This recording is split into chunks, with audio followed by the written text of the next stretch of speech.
ये घटना 2009 साल की है। साई ने अपने भक्त गिल, जो बोरीवली में रहते हैं, उन्हें सपने में दर्शन देकर गुरु चरित्र का पारायण करने के लिए कहा। तब उन्होंने उनके गुरु श्री पाटनकर से सलाह मशवरा करके पारायण करने का निर्णय कर लिया। वो कहते हैं, एक बार मुझे ऑफिस से लगातार 3 दिन की छुट्टी आ रही थी। तभी मैंने गुरु चरित्र पारायण करने का निश्चय कर लिया। पारायण के पहले दिन सुबह जल्दी उठकर 18वीं संख्या में मैंने पारायण पूर्ण कर लिया।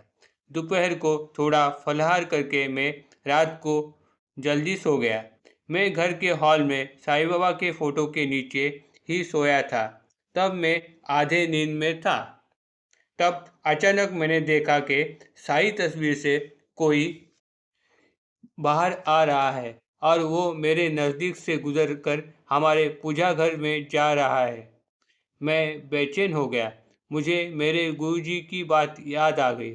उनका कहना था कि गुरु चरित्र के पारायण समय में भूत पिशाच साधक को तकलीफ देते रहते हैं। इस डर से मैं चद्दर सर पे ओढ़ के सो गया। ऐसी घटना 2 बार घटित हो गई, लेकिन तीसरी बार एक अजीबो-गरीबो घटना घटित हो गई। तीसरी बार किसी के दाएं पैर का अंगूठा मेरे बाएं पैर को लग गया। तब मैंने ओढ़ी हुई चद्दर दूर करके सामने देखा तो साक्षात दत्त गुरु मेरे सामने प्रकट हो गए।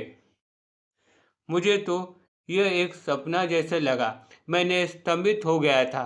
उठकर महाराज को प्रणाम करने की भी मेरे को ना सूझी, क्योंकि मेरा शरीर चेतना नष्ट हो चुकी थी और मैं बेहोशी के आलम में चला गया था।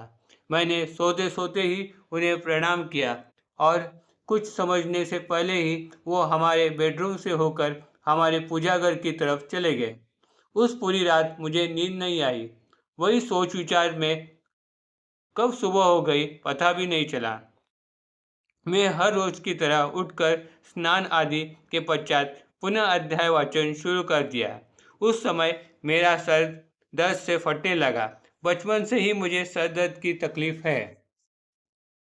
बहुत सारी ट्रीटमेंट करने के बाद भी वो आज तक ठीक नहीं हुई। सर दर्द की वजह से मैं क्या पढ़ रहा हूँ ये भी पता नहीं चल रहा था।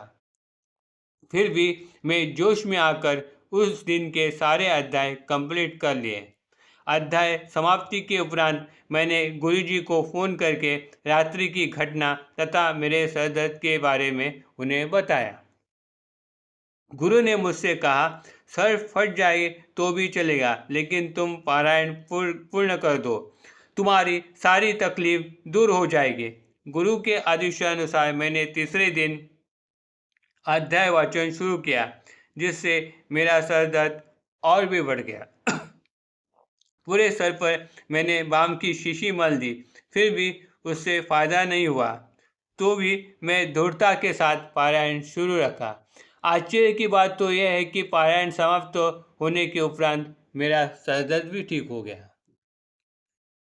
इस बारे में मैंने पारायण समाप्ति पश्चात मेरे गुरु को कहा तो वो बोले, बचपन से जो तेरा सर दर्द की तकलीफ थी वो अब दत्त गुरु की कृपा से ठीक हो गई है। अभी वो बीमारी तुम्हें आगे कभी नहीं होगी। और सचमुच उनके कहने अनुसार मुझे आज तक सर दर्द की तकलीफ नहीं हुई। इस तरह से मेरे गुरु चरित्र का पारायण की समाप्ति हो गई और उस वजह से जो दत्त गुरु की कृपा मुझे हुई, जिससे मेरा जीवन खुशियों से भर गया। Om Sai Ram. Please like and subscribe my channel.